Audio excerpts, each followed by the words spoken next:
E aí, pessoal, tudo bem? Tudo ótimo!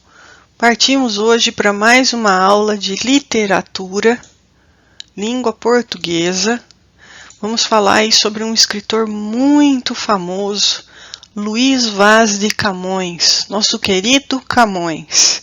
Tá ok? Vamos lá, vamos conhecer um pouquinho mais sobre ele e suas obras. Bom, primeiramente é importante a gente fazer uma contextualização histórico-literária, né? Então, no século XVI, o mundo era literalmente dos portugueses. Importante falar sobre isso. O avanço científico e tecnológico do povo português sustentava fabulosas ilusões de grandeza. Isso a gente vai notar na obra de Camões, Os Lusíadas.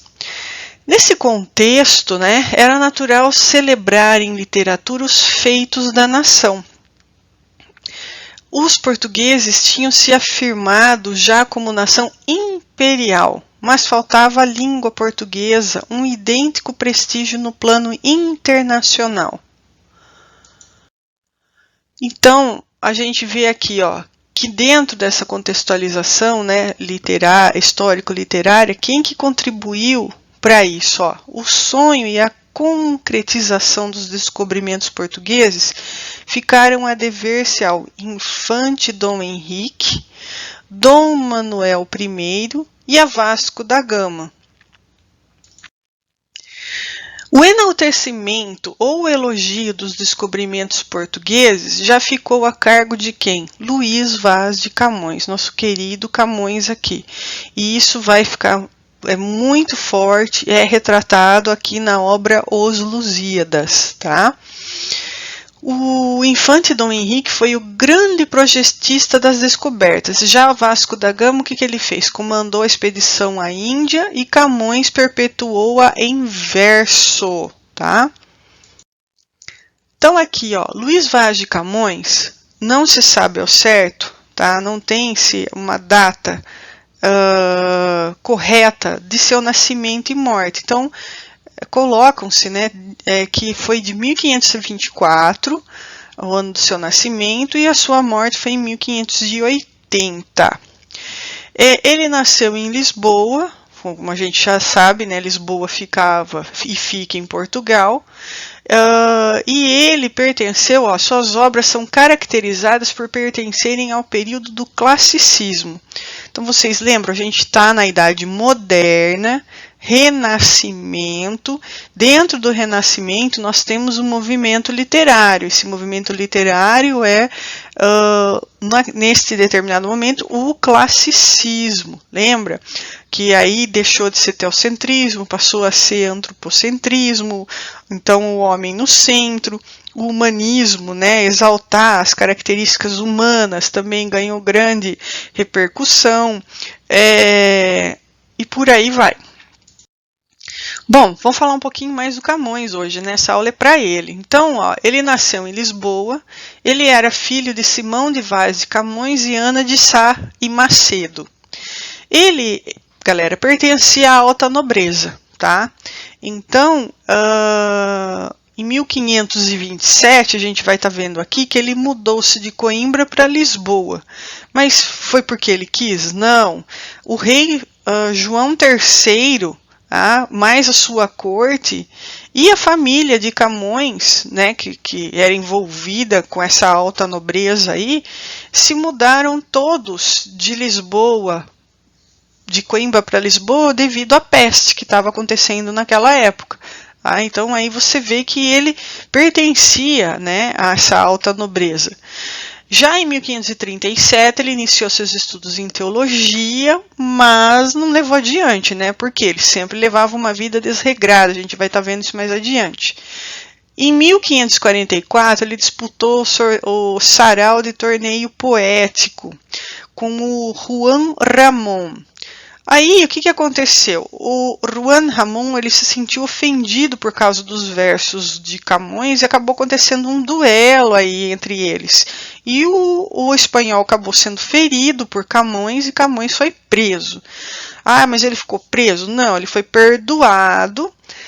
Foi a primeira prisão dele, então já aqui, em 1544 ele foi perdoado sob a condição de ser desterrado de Lisboa por 1 ano. Então começou aqui essa vida desregrada, né? Ele indo para a prisão. Já em 1547 ele embarcou para a África como soldado e foi lá que ele serviu por 2 anos em Ceuta, e acabou perdendo o seu olho direito, que a gente vê aí nas fotos, né? Que ele não tem um dos olhos, né? Tá ferido, aliás, né? Em 1549 ele volta, né? Dessa missão que ele ficou na África por 2 anos e logo que chegou já feriu um empregado do paço e novamente ele foi preso. Então ele tinha os ânimos bem, né, exaltados. E nesse período que ele ficou preso, ele começou a escrever essa grande obra, Os Lusíadas, que vocês vão ouvir falar muito dela. Sendo que a sua provável conclusão, também não se sabe ao certo, foi em 1556. Tá? Em 1554 ele embarcou para a China. Ele foi para fazer outra expedição, ele foi servir... foi para a China, em Macau. Daí, em 1556, ele partiu para Goa. Só que daí, no caminho, aconteceu o quê? Sua embarcação naufragou. Ele conseguiu se salvar a nado, e o mais incrível, ele conseguiu salvar essa obra dele também. Ele levou com ele a obra Os Lusíadas. Já em 1580, ele vem a falecer em Lisboa, em total miséria. Então vamos entender aqui, Camões. Camões se utiliza das epopeias clássicas como modelo. Então vocês lembram que o classicismo é um retorno, né, às culturas, é um resgate das culturas greco-romanas. Então ele volta, né, para essas obras clássicas aqui, ele faz um resgate, ele cria a obra Os Lusíadas com base nessas outras 2 obras, ele faz um resgate delas. Então ele aqui, Ilíada e Odisseia, né, que é uma obra dos gregos, e Enéida dos romanos. Então ele se baseou nessas 2 grandes epopeias para poder aí estar criando a sua epopeia clássica, Os Lusíadas. Textos que afirmavam não só a importância dessas civilizações, mas também a excelência de suas literaturas. Então, tem uma parte, né, na epopeia, pessoal, a narrativa, que ela conta a real história dos feitos daquela época. Então, ela é uma literatura histórica também. E vai misturar mitologia, vai misturar outras coisas nessa literatura, tá? Então, algo de semelhante que importava realizar. Bom, as obras camonianas, né, Camões-camonianas, ela pode ser dividida em 3 grandes gêneros. O teatro, que eram chamados de autos, e aí ele se baseou em Gil Vicente, né, o Alto da Barca do Inferno, bem também conhecida nessa época do classicismo, então tinha os autos. Na lírica, a gente vai ver o soneto 11, que é muito lindo. Vamos resgatar a parte lírica aqui. E a épica, como a gente falou, que é da epopeia, né? Que são os Lusíadas. Tá? Então, são 3 grandes gêneros camonianos. Falando um pouquinho do teatro. O teatro de Camões caracteriza sua fase inicial, mais imatura de escrita. Então, ele deixou 3 autos. Il Rei Seleuco e Auto de Filodemo, todos com características vicentinas. Aí volta a falar, vicentina porque se baseou em Gil Vicente, tá? Então leia lá o Alto da Barca do Inferno, uma obra belíssima, vale a pena, né? Você vai ver a estrutura de teatro, baseada em diálogos. Então o Camões deixou essas 2 obras aqui.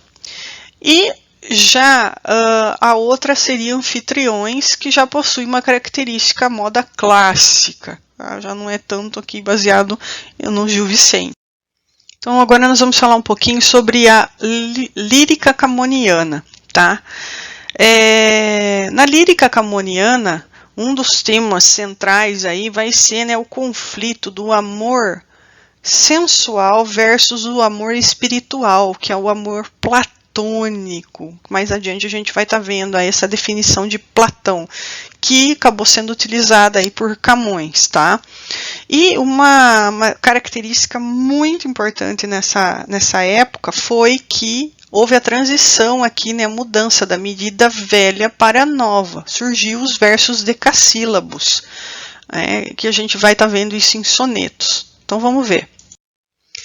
Bom, como é que aconteceu, né, essa mudança, né? Como que ficou, ó? Então eu tenho lá, são 14 versos agora, tá? Duas quadras, ou 2 quartetos e 2 tercetos. Então, eu tenho 14 versos, 2 quadras ou quartetos e 2 tercetos. E as rimas, elas são interpoladas ou elas são intercaladas. Então, que nem aqui, as interpoladas, ó, eu tenho engenho com tenho. Esquivanças com esperanças, tá vendo? Então, são rimas interpoladas ou opostas, essa daqui. E nas rimas intercaladas, como eu tenho aqui, ó, desgosto, esconde, se vê. Ó, desgosto rimando com posto, esconde com onde e vê com que, tá? Então, eu vou ter 14 versos decassílabos, a gente já vai ver a escansão métrica, todos eles aqui decassílabos, compostos então de dois quartetos e 2 tercetos, tendo rimas interpoladas ou opostas e também rimas intercaladas ou também chamadas alternadas, tá? Então vamos ver a escansão, né? Como que é a contagem de sílabas nessa nova forma, né, de poesia aqui, ó. Então, o soneto 18, que é muito famoso deles, vocês acho que já conhecem, né, tem até música. O amor é fogo, que arde sem se ver, é ferida que dói, não se sente, é um contentamento descontente, é a dor que desatina sem doer, é um não querer mais que um bem querer. Bom, ele está tentando, aqui nesse soneto 18, pela primeira vez, definir o amor.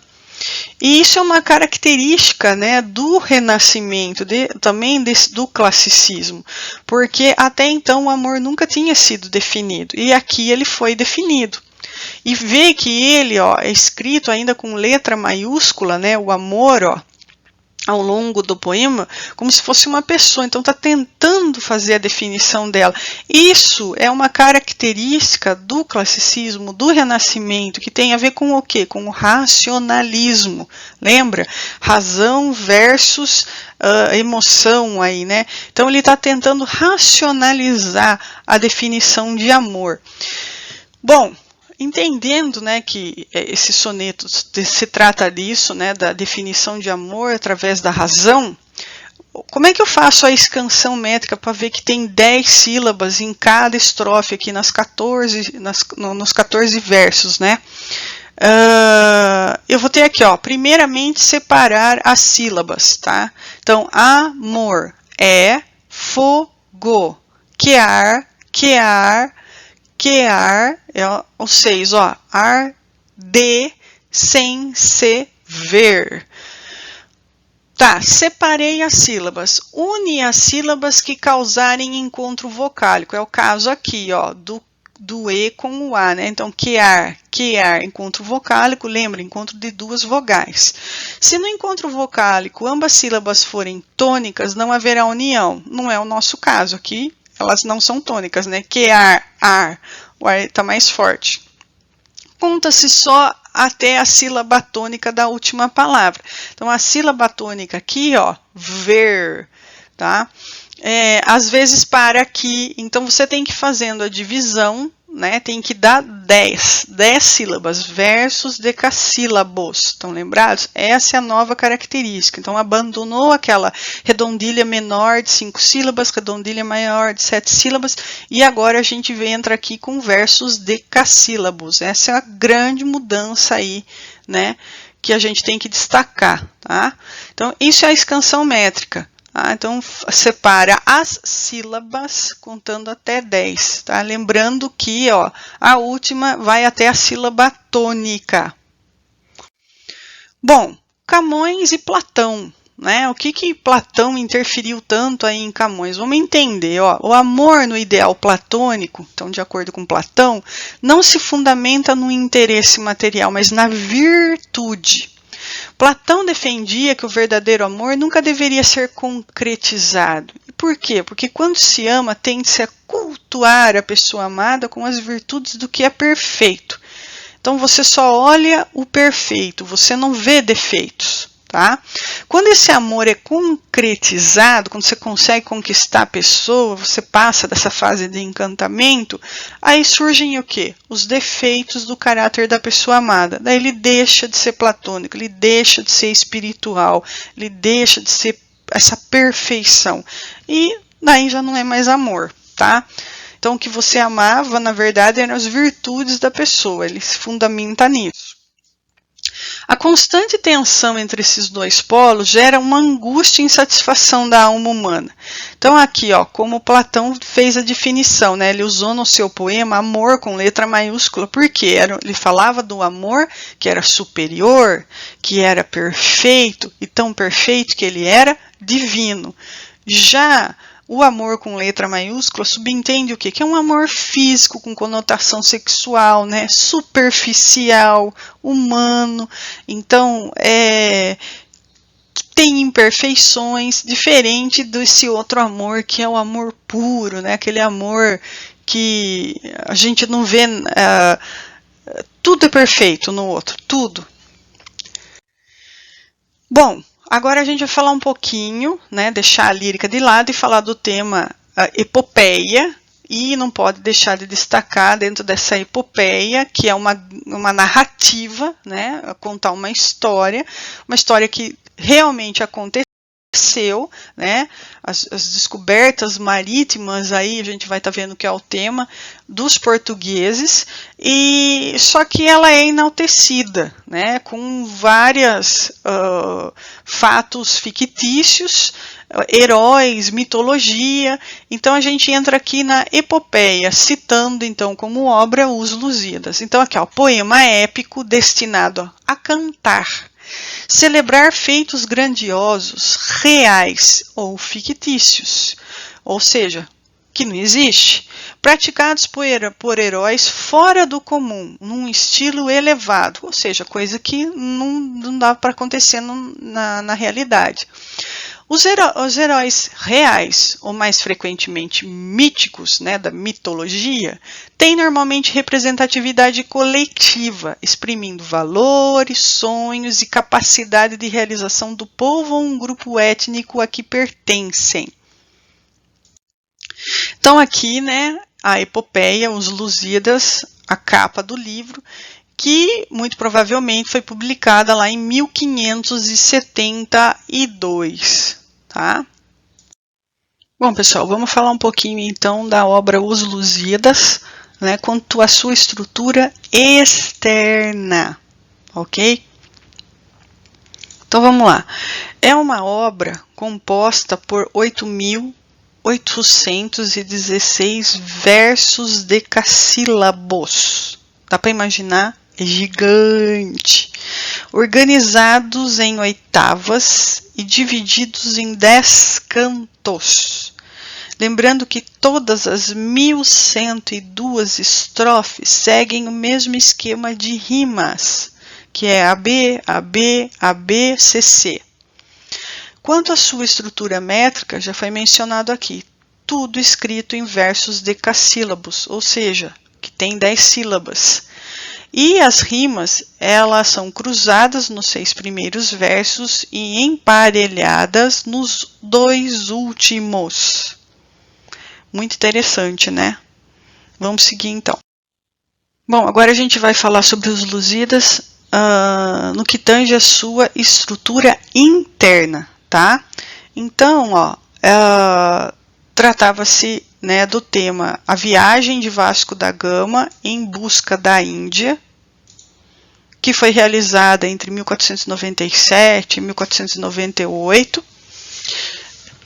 vai contar a história de Portugal, sendo que essa história é narrada por narradores participantes. E quem são? Vasco da Gama, Paulo da Gama, e também por deuses. Tá? E eles narram e exaltam o quê? Né? Eles delimitam o tema principal aí, que é a exaltação dos feitos marítimos e guerreiros de Portugal. Vai também ter a presença da mitologia. Se fala em mitologia, há deuses. Então, a gente vai encontrar personagens como Júpiter, Mercúrio, Netuno, entidades místicas que vão ser Baco, o senhor do Oriente, Vênus, a deusa do amor, Marte, o deus da guerra. Então, aqui é um resgate em questão à mitologia grega. E também a gente vai ter algumas considerações do próprio Camões durante a obra. Então, ele é também aí um autor narrador, tá ok?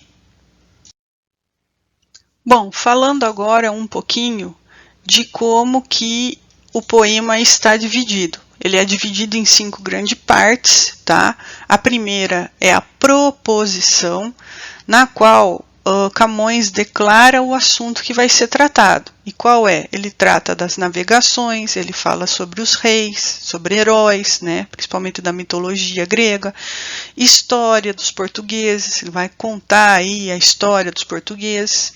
Já no segundo momento, ele chama isso de invocação, no qual ele pede ajuda às musas do Tejo, Tágides.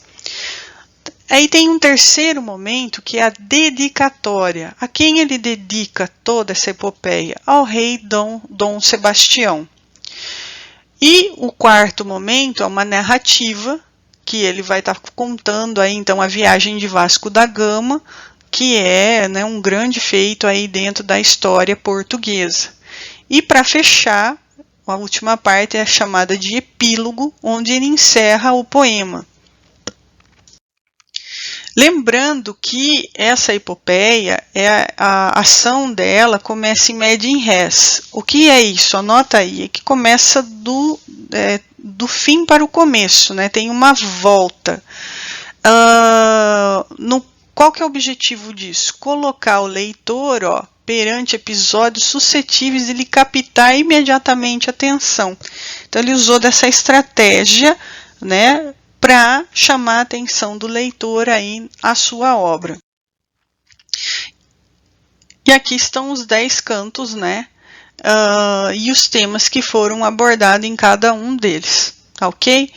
Bom, pessoal, é isso. Espero que vocês tenham gostado, que eu tenha ajudado um pouquinho vocês a decifrarem essa grande obra que é Os Lusíadas de Camões, né? E também um pouquinho da vida de Camões, que a gente viu aí, suas grandes obras. Tá? Abraços e até a próxima!